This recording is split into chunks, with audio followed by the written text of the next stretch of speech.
Hello, আসসালামু আলাইকুম। আমি মোহাম্মদ সামিউল ইসলাম। আজকে যে টপিকটা নিয়ে ডিসকাস করব সেটা হলো যে আমাদের ডাটা স্ট্রাকচারের সর্টিং অ্যালগরিদম, একটি সর্টিং অ্যালগরিদম, সেটা হলো bubble sort. So bubble shirt কীভাবে কাজ করে? বেসিক্যালি সর্টিংটা কি? সর্টিং হলো যে আমার কিছু ডাটা সাজানো। আমার যদি একটা অ্যারের মধ্যে কিছু সংখ্যা থাকে এবং সংখ্যাগুলোকে আমি ছোট থেকে বড় অথবা বড় থেকে ছোট, অ্যাসেন্ডিং অথবা ডিসেন্ডিং অর্ডারে সাজাতে চাই, তখন আমার এরকম সর্টিং অ্যালগরিদমগুলো ইউজ করে সর্টিং করতে হবে। সো আমরা যে সর্টিংটা আজকে দেখবো সেটা হলো বাবল সার্ট। সো বাবল সার্টে ফার্স্ট অফ অল ধরে নিলাম এটা আমার একটি অ্যারে। সো এই অ্যারের মধ্যে কিছু ডাটা রয়েছে 10, 9, 11, 6, 15, 2, যা আনসর্টেড অবস্থায় রয়েছে। তো আমার মেইন কাজ হলো এদেরকে অ্যাসেন্ডিং, যদি আমি অ্যাসেন্ডিং অর্ডারে সাজাতে চাই, এদেরকে অ্যাসেন্ডিং অর্ডারে সাজানো মানে ছোট থেকে বড়, 2, দেন 6, 9, 10, 11, 15 এই অর্ডারে সাজাবো বাবল সার্ট ইউজ করে। সো এটা যদি অ্যারে হয়, অ্যারে ইন্ডেক্স 0, 1, 2, 3, 4, 5। দেন এখন ফার্স্ট স্টেপটা কি? আমার ফার্স্ট স্টেপটা হলো আমার অ্যারের শুরু প্রত্যেকটা যে ইন্ডেক্স আছে, প্রথম ইন্ডেক্সের সাথে ঠিক এর ইমিডিয়েট পরের ইন্ডেক্সের একটা কম্প্যারিজন করা, এবং কম্প্যারিজন করে দেখবো যে আমার যে প্রথম যে ইন্ডেক্সটা, ওই ইন্ডেক্সটা পরের ইন্ডেক্সটা থেকে বড় কিনা। যদি বড় হয়, মানে আমার সেকেন্ড ইন্ডেক্সটা যদি ছোট হয়, তাহলে আমি একটা সোয়াপ করব, মানে ছোটটাকে সোয়াপ করে সামনে নিয়ে আসবো, বড়টাকে পাঠিয়ে দেবো ওই ইন্ডেক্সে।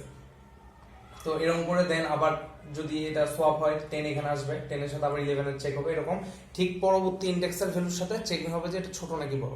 যদি পরবর্তী ইন্ডেক্সের ভ্যালু ছোট হয় অথবা প্রথম ইন্ডেক্সের ভ্যালুটা বড় হয়, তাহলে সেক্ষেত্রে আমি সোয়াপ অপারেশনটা করব।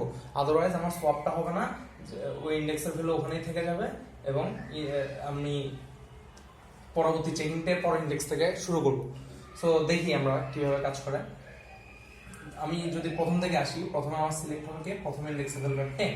সো এখন আমি 10 এর সাথে 9 এর একটা কম্পারিজন করব যে আমার কি 10 বড় 9 থেকে? হ্যাঁ, 10 আমার 9 থেকে বড়, অর্থাৎ আমার পরের ইন্ডেক্সটা ছোট ভ্যালু। সো আমি এখানে একটা সোয়াপ অপারেশন করব। সো সোয়াপ অপারেশন করলে আমার ভ্যালুটা হয়ে যাবে 9, 10, 11, 6, 15, 2। এখন আমার পরবর্তী স্টেপ কি? আমার 10টা এখানে চলে আসছে, তার মানে এবার আমি 10 এর সাথে 11 এর কম্পারিজন করব যে আমার 10টা কি 11 থেকে বড় কিনা, অথবা 11 কি 10 থেকে ছোট কিনা পরবর্তী ইন্ডেক্স। না, 11 আমার বড় 10 থেকে, সো এখানে কোনো সোয়াপ হবে না, কিন্তু আমার ইন্ডেক্সটা এখানে এক বেড়ে যাবে এবং পরবর্তী চেকিংটা এখান থেকে হবে। তো একইভাবে এবার আমি দেখবো যে আমার 11টা 6 থেকে বড় কিনা। হ্যাঁ, আমার 11 6 থেকে বড়। যদি বড় হয়, তাহলে আমি 11টাকে একটা সোয়াপ অপারেশন চালাবো।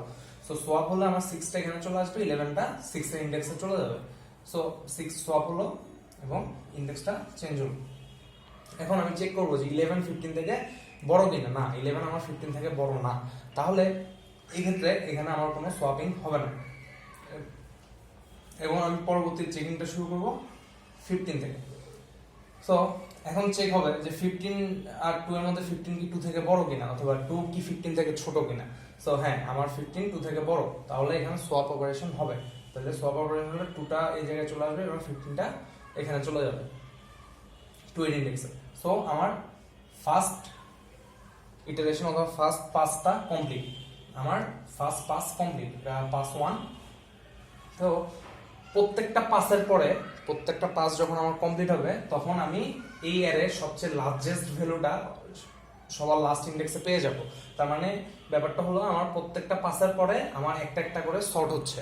যেমন আমি যদি পাস 1 সবচেয়ে লার্জেস্ট এখানে পেয়ে যাই, পাস 2 তে আমি সেকেন্ড লার্জেস্ট ভ্যালুটা পেয়ে যাব সবার লাস্টে। সো এইভাবে করে করে আমি লাস্টে গিয়ে একটা সর্টেড অ্যারে ক্রিয়েট করে ফেলতে পারবো। তো আমার পাস 1 কমপ্লিট। এখন পাস 2 তো আমার সেম, আগের পাস 1 যেভাবে শুরু করেছি এখানেও সেম ভাবে শুরু করতে হবে। আমার ফার্স্ট শুরু হবে 9 থেকে। সো আমি যদি 9 কে নেই, 9 এর সাথে 10 এর একটা কম্পারিজন করব যে 10 কি বড় কিনা, ছোট কিনা। তো 10 অবশ্যই 9 থেকে ছোট না, সো এখানে কোনো সোয়াপিং হবে না, কিন্তু পরবর্তী চেকটা হবে পরের ইন্ডেক্স থেকে, এখান থেকে। সো পরের লাইনে আমি আবার চেক করব 10 কি 6 থেকে বড় কিনা। হ্যাঁ, 10 6 থেকে বড়, তাহলে এখানে একটা সোয়াপিং অপারেশন হবে। সো 6 এখানে চলে যাবে, 10 এখানে চলে আসবে 6 এর ইন্ডেক্সে, এবং বাকি যে ভ্যালুগুলো আছে ওগুলো অ্যাজ ইট ইজ থেকে যাবে। সো আমার যেহেতু সোয়াপিং হয়েছে, সো নেক্সট চেকিংটা আমার এখান থেকে হবে। তো 10 এর সাথে এবার 11 এর চেক করব যে না 10 আমার বড় না, তাহলে এখানেও সোয়াপিং হবে না, যেরকম ছিল অ্যারেটা তেমনই থাকবে, জাস্ট পরবর্তী চেকিংটা আমার পরের ইন্ডেক্স থেকে শুরু হবে। একইভাবে 11 কি 2 থেকে বড়? হ্যাঁ 11 2 থেকে বড়, তাহলে আমি কি করব যে এখানে একটা সোয়াপিং হবে, সো 2 সোয়াপ হলো 11 চলে আসলো, তো আমার iteration complete, pass to complete, আমি সেকেন্ড ভ্যালু লার্জেস্ট ভ্যালুটা পেয়ে গেছি। সো আমার পাস টু কমপ্লিট, আমি দুইটা ভ্যালু অলরেডি সর্টেড অবস্থায় পেয়ে গেছি। এবং আমি যেটা করেছি এখানে ফার্স্ট যে শর্ট ভ্যালুটা হয়েছে আমার এখানে 15, আমি কিন্তু শর্ট ভ্যালুর সাথে আর কম্পারিজন করব না, আমি শর্ট ভ্যালুর সাথে আর কম্পারিজন করছি না, আমি জাস্ট এতটুকুই চেক করছি, কারণ লাস্ট ভ্যালুর সাথে যদি আমি কম্পেয়ার করি আলটিমেটলি সেম রেজাল্টে থাকবে, কারণ লাস্ট ভ্যালুটা আমার সবচেয়ে বড়। সো আমি এতটুকুই চেক করছি। সো আফটার পাস টু আমি এই অ্যারেটা পাচ্ছি। এখন পাস থ্রিতে গিয়ে আমি চেক করব যে এই অ্যারেটার সাথে আমার যে 9, আমি 9 থেকে শুরু করবো, আবার প্রথম থেকে সেম প্রসিডিউর মেনটেন করে আমি 9 চেক করব 6 এর থেকে বড় কিনা, হ্যাঁ বড়, তাহলে সোয়াপ হবে এবং বাকিগুলো অ্যাজ ইট ইজ থেকে যাবে। তো আমি যখন চেক করলাম আমার 6 সোয়াপ হলো, 9 আসলো, নেক্সট চেকিং হবে পরের ইন্ডেক্স থেকে, 9 এর সাথে 10 এর কম্পারিজন করব না, 9 আমার বড় না 10 থেকে, তো সোয়াপিং হবে না, কিন্তু ইন্ডেক্স এক বেড়ে আমার পরের ইন্ডেক্স থেকে চেকিং হবে। তো 10 আর 2 এর সাথে 2 থেকে 10 অবশ্যই বড় 2 থেকে, সো এখানে একটা সোয়াপিং হবে এবং আমি 10টাকে আমার এখানে পেয়ে গেলাম। সো আমার 10 11 15 আমার কিন্তু একটা সর্টিং হয়ে গেছে অলরেডি আরেকটা। দেন আমি যাব পাস 4 এ। সো এই অ্যারে থেকে যদি আমি আগের মতোই আবার সেম প্রসিডিউর করি, আমি 6 থেকে স্টার্ট করব, 6 কি 9 থেকে বড় কিনা, হ্যাঁ 6 9 থেকে আমার বড় না, সো আমার এখানে কোনো সোয়াপিং হবে না, কিন্তু আমার পরের ইন্ডেক্সিং থেকে চেকিং হবে। সো অ্যাজ ইট ইজ থেকে গেছে এটা এবং চেকিংটা শুরু হচ্ছে 9 থেকে। তো পরেরটা 9 কি একটু আমার অলরেডি সর্টেড। তো আমি এখন চেক করবো যে 9 কি 2 থেকে বড় কিনা, হ্যাঁ 9 2 থেকে বড়, সো এখানে একটা সোয়াপিং অপারেশন চলবে, সো 2 এখানে আসলো, 9 চলে আসলো, সো আমি এতটুকু একটা সর্টেড পেয়ে গেছি। এবং পরের যে পাঁচটা সেটাও আগের মতোই, যে 6 আর 2, 6 থেকে স্টার্ট হবে, 2 আর 6 এর কি 6 থেকে স্টার্ট হলো, এখন আমার 6 কি 2 থেকে বড় কিনা, হ্যাঁ 6 2 থেকে বড়, তাহলে এখানে সোয়াপিং হবে এবং সোয়াপিং হয়ে 2 চলে আসবে এখানে, 6 এখানে, সো আমার ফুল একটা কমপ্লিটেড সর্টেড এর আমি পেয়ে গেছি। সো এখানে একটা বিষয় লক্ষণীয়, সেটা হলো যে আমার এখানে n এর ভ্যালু কত। n এর ভ্যালু হলো যে n বলতে বোঝাচ্ছি আমি এখানে টোটাল কয়টা এলিমেন্ট আছে এটাতে, 6টা, n ইজ ইকুয়াল টু আমার 6। সো এতটুকু আমরা শিওর যে আমরা যদি সবচেয়ে ওস্ট কেস পাই, ওস্ট কেস বলতে আমরা যদি এমন হয় যে আমার সর্ট করতে আমার প্রত্যেকটা এলিমেন্টকেই সর্ট করতে হয়েছে, এবং এতটুকু শিওর সবচেয়ে ওস্ট কেসে আমি অবশ্যই n-1 তম পদে গিয়ে এইটা পাশে গিয়ে আমি সর্টেড অ্যারেটা পেয়ে যাব, যদি আমার সবচেয়ে ওস্ট কেসও হয়, সেক্ষেত্রে n-1 তম টার্মে গেলে আমি আমার সর্টেড অ্যারে পেয়ে যাব। তো এখানে যেটা লক্ষণীয় সেটা হলো n ইজ ইকুয়াল টু 6 ছিল এবং পাস 5 এ গিয়ে কিন্তু আমি আমার সর্টেড অ্যারেটা পেয়ে গেছি। সো এতটুকু গ্যারান্টিড যে আমি যদি আমার সবচেয়ে ওস্ট কেসও হয় আমি n-1 তম গিয়ে সর্টেড অ্যারেটা পাবো। সো এখন এটা গেল আমাদের ইমপ্লিমেন্টেশন।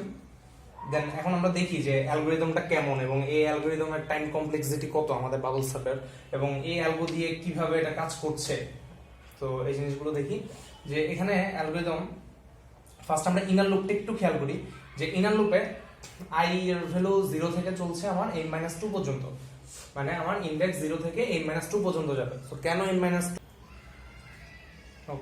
কেন n-2, সেটা হলো আমি যদি এখানে n-1 পর্যন্ত চালাতাম তাহলে এখানে 0 থেকে n-1 বলতে 0 থেকে 5 পর্যন্ত চলতো লুপটা, বাট আমি প্রত্যেকবার এই লুপের ভিতর চেক করছি যে ওই ইন্ডেক্সটা যে ইন্ডেক্সে থাকবে এর ভ্যালু যত হবে এবং এর পরের ইন্ডেক্সের ভ্যালুটার সাথে কম্পেয়ার করছি।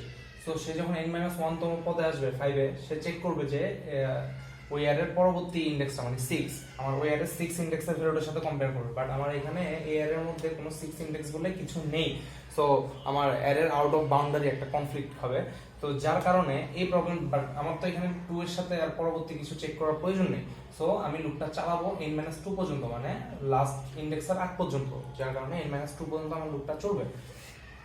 তো প্রত্যেকবার লুপ চলার পরে সে চেক করবে যে আমার ভ্যালুটা বড় কিনা, প্রথম ভ্যালুটা পরের ভ্যালু থেকে বড় কিনা, যদি বড় হয় তাহলে সোয়াপ হবে। তো আমরা যদি এখানে দেখি আমি যেভাবে ইমপ্লিমেন্টেশন করেছি আমার অ্যালগরিদম অনুযায়ী যদি দেখতে চাই, তাহলে দেখবো যে আমার i এর ভ্যালু ফার্স্টে 0 0, তো 0 থেকে আমি চেক করছি a of 0 a of 1 থেকে বড় কিনা, হ্যাঁ বড়, তাহলে সোয়াপ করো।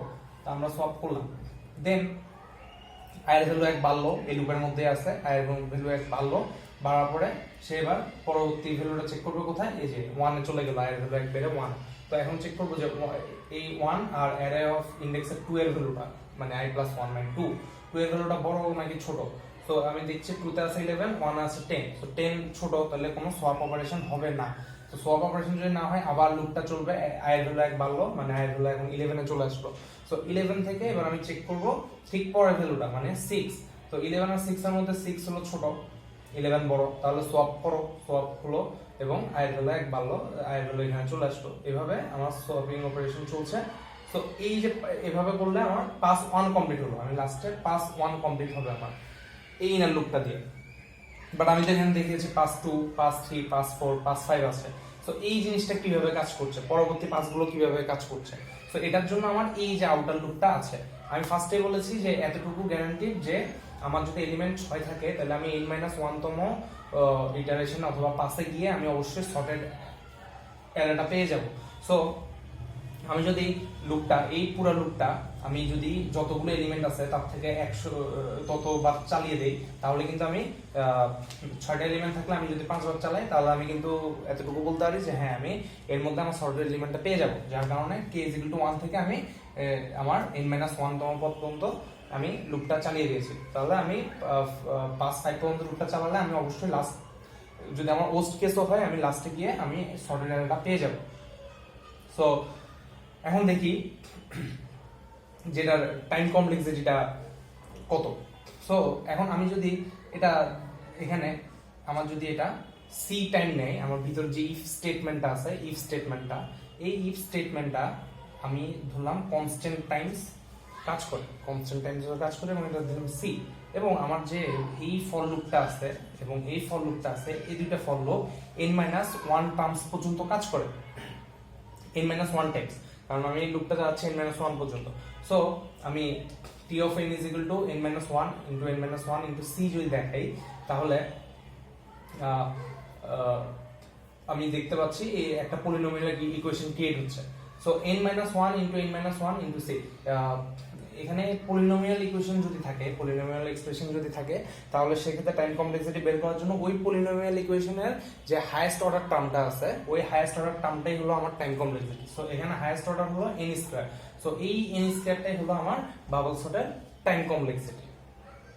তো এখানে যেটা ফ্যাক্ট সেটা হলো আমার এই অ্যালগরিদম অনুযায়ী আমার কিন্তু লুপটা প্রত্যেকটা পাসেই লাস্ট পর্যন্ত চলছে। বাট আমি কিন্তু দেখিয়েছি আমি যখন পাস 2 তে আছি তখন আমি জাস্ট 2 পর্যন্ত চেক করছি, 15 কিন্তু আমি আর চেক করছি না, কারণ 15 চেক করলেও সেম রেজাল্টই আসবে। সো 15 চেক করার কোনো দরকার নেই, 15টা অলরেডি সর্টেড। ইভেন পাস 3 তে যখন যাচ্ছি তখন হলো যে আমার 11 পর্যন্ত অলরেডি সর্টেড। সো 2 পর্যন্ত চেক করছি, বাট আমার এই অ্যালগরিদম অনুযায়ী আমি যখন n-2 পর্যন্ত যাচ্ছি, এটাও n-2 পর্যন্ত যাবে, এই পাসও n-2 পর্যন্ত যাবে, মানে সে লাস্ট পর্যন্ত চেক করছে। অথচ আমার লাস্টে কিন্তু অলরেডি প্রত্যেকটা পাস পর পরে আমি সর্টেড ভ্যালু পেয়ে যাচ্ছে।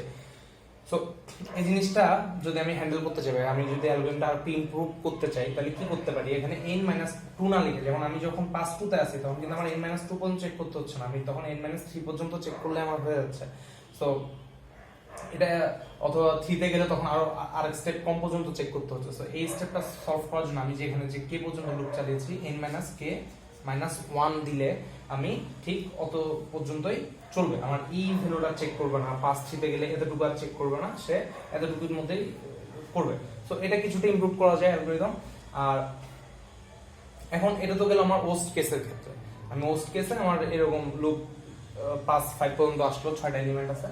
এখন আমি যদি একটা বেস্ট কেস পাই তাহলে সেই ক্ষেত্রে কি হবে, আমি যদি একটা বেস্ট কেস বলতে কি বুঝি, যে আমি যদি একটা অ্যারে পাই এরকম 4, 5, এখন এই অ্যারেটাকে বলা হয়েছে সর্ট করতে।